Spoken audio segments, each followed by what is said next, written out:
Hey tubers, Bart coming at you. Mail day, sneaking one in on a lunch break. Got some cool stuff, but I get to start it out with a care package. Shout out to Jason, Mr. Fisher Bike. He hit me up. It's a nice little note. Bart, these Niners have been sitting with me for a while. Hope you enjoy and need a few of them. I also put in some other baseball too. Your buddy and local dirtbag fireman, Jason. Appreciate you, buddy. And he put in some Mr. Fisher Bite swag. So we got the keychain, the coaster, and the first piece of flair. Not to exceed 6 pieces of flair on your upper outermost garment. But let's see what we got. We got some Niners. We got Collector's Choice 97 TO. Always love to see these logo ones. Also from 97 Collector's Choice. I've got one of these. This one looks a little bit better centered than that. It's still a little off there, but the one I have is a little raggedy, to be honest with you. I have an obnoxious amounts of different ones of these, and I love them. From 95 Collector's Edge, a die cut. Our fullback from back in the day, William Floyd. Back when we used to get fullback the ball, get us 3.5 yards every time. And then let's see what we got. We got a nice little team bag here. Oh, team bags within team bags. We got some Prestige. I do love some luminance. That's a clean set there. Always love me some Optic and some Prism Beauties. Thank you, sir. And then what else have we got? Oh. We got Debo back. A lot of injuries and wide receivers, which seems to be our way every year. I don't know if that's because I just followed that close. I know about all the injuries because I imagine everybody's just going through a crap ton of injuries this time of year. But wide receivers started falling apart, so we had to pick up Debo. Got him for the cheap though. Another Optic, love Optic, and a whole bunch of Don Russ. That is sweet.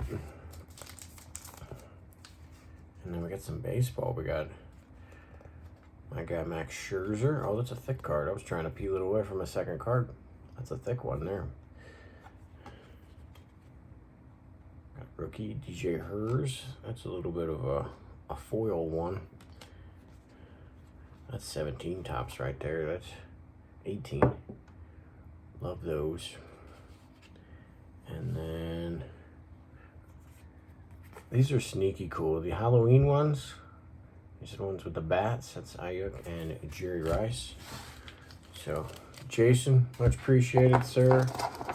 I haven't been opening packs and things too much these days, so I don't get a lot of those extras. If I find some Red Sox bums, they'll come your way for sure, but I used to open so many packs. When it was easy, it was cheap, all those things. You just had piles of everybody else's cards. It's a little harder nowadays. Mail day next. I got a ticket, some raw, and then a couple of slabs. I'm really excited about this ticket. Still building the Jerry Rice ticket PC, if you will. Picking them up on the cheap, and at some point when I see a ticket sale for submissions, I'm going to send a bunch of them when I think I got all the ones I pretty much need. This was definitely on my list. Didn't know what it looked like for quite some time, but Falcons versus 49ers, October 14th, 1990. Joe Montana had 6 touchdown passes. Jerry Rice had 5 receiving touchdowns. So those two guys, best outputs as far as touchdown goes, and we blew the brakes off of the Falcons in that game. And there's actually I had a 1991 Pro Set, or have a 1991 Pro Set football card that depicts that game too, which is pretty neat. Let's see, we got a couple Raws. We got a Captain in Charge. This is called the Dragon Scale at a 24. One of my son's likes to collect football pretty good, and his favorite color is green. So slab that up at some point. His favorite player is George Kittle too. So speaking of those Halloween ones from Mr. Fisherbike there, here's the alien one, variation for George Kittle. And then I think I got this for like $2 shipped or something, but out of 50, Anquan Bolden score gold zone. Trying to find the numbering on there it is. It's on the front. Oh, that's right. This is also number 49 out of 50. So not that I would ever do it, but eBay 101. And then I got 3 slabs, some goodies, but I got a whole bunch I'm sending off to consignment. I don't know if you can see this giant pile right here, because that's 10 piles actually.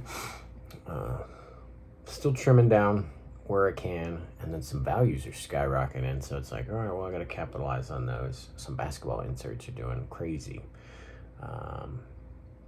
My Shaq Beam team went nuts, so I'm going to sell that one. The 97 metal Jordan, where it goes like this with the ball, that one's going ballistic, but it's going up so fast I can't bring myself to sell that because it seems like it's just going to keep going. So I don't want to cost myself a couple $1,000 because I think I paid $350, $400 for that like maybe 2 years ago, and it's worth like $3,600 right now, which is wild. But I am trying to get a Jordan rookie, and these prices are hurting me. They hurt my soul, they hurt my heart. It's a card I need in the PC. I got my Kobe now, I got my LeBron. I need to get a Jordan. $8,000 for a PSA 3 is just wild work though. I think I'm gonna have to go to a show or something and get one straight up, so the person will give me a discount without eBay fees or something. But wild stuff. I do got some pickups en route. That's why I got a couple holes in my displays, because I like to make room for the next things. Got the displays up, kind of got my focus pieces or whatever. As I'm trimming down, my biggest focuses are first ballot Hall of Famers for baseball and football, and then I do want something similar in basketball and hockey, but they don't track them in the same manner as far as first ballot. Even football and baseball didn't really care as much about first ballot until later on. So you got some big snubs in baseball. So I'm still have the peripheral guys that got snubbed, or whatever, or they were the inaugural class, so they aren't first ballot. But it's kind of what I'm trimming down to on the Hall of Fame side. Let's see how that goes. Pick this one back up. PSA 9. Got love stories for this card.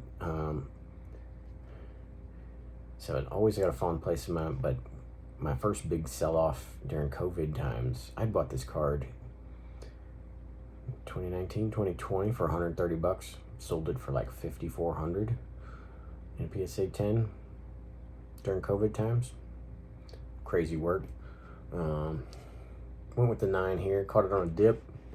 Still needed to add it to the PC. He's slowing down, but he's still chipping away at homers. Still gonna be a 500 home run guy and stuff like that. So don't forget about him. World Cup goodness. I wanted a Messi, but I identify him definitely in the Argentina because I see more football during World Cup times than I do any other time. Definitely didn't want a pink jersey for Miami either, but wanted some Messi. Still kind of looking for a Ronaldo that catches my eye in the right way and is a decent pickup. But Marvels, I like this set, and this one just matched everything. It looked good, so happy to pick that up. And then this isn't bigger than those two per se, but happy to finally pick one of these up. I kept trying to bid this guy or make offers to get him lower. He didn't really ever bite, and then I think I got him a couple dollars lower than he had it listed, and then I finally was like, let me look at the pop report. and it was Pop 7, none higher. And I was like, oh, there's none higher than this. And I had tried to submit lesser variations of this card a couple times to no avail as far as something that was worthy of keeping. So I picked this up.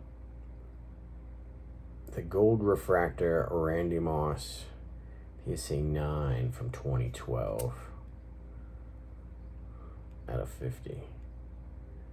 Pretty sweet. Didn't get much better than that. I've never seen the red refractor, but I was never big on the Topps Chrome red refractors, even though I got a handful. Some of them are in that consignment pile over there. The gold just color match looks better than that red. Now, if he's in a white jersey there, that red border would look cool, but the red jerseys, those are the best. So that's what I got for you today. I got some cool inbounds, some neat Hall of Famers, and I really trying to get a Jordan. If there's a couple of other big ones out there, if the right deal comes up instead of a Jordan, maybe. But I'm trying to, you're only in position so often to make one of the big ones. And so you have to discipline yourself if that opportunity is available to even not get smaller ones, right? Because then all of a sudden that money can disappear real fast over a bunch of smaller ones, which are great cards too. But if you've got an opportunity. And I recently got a smidge of inheritance. My father passed away less than a year ago now. And I got randomly notified of an IRA that he had with a couple bucks left in it. I'll take it.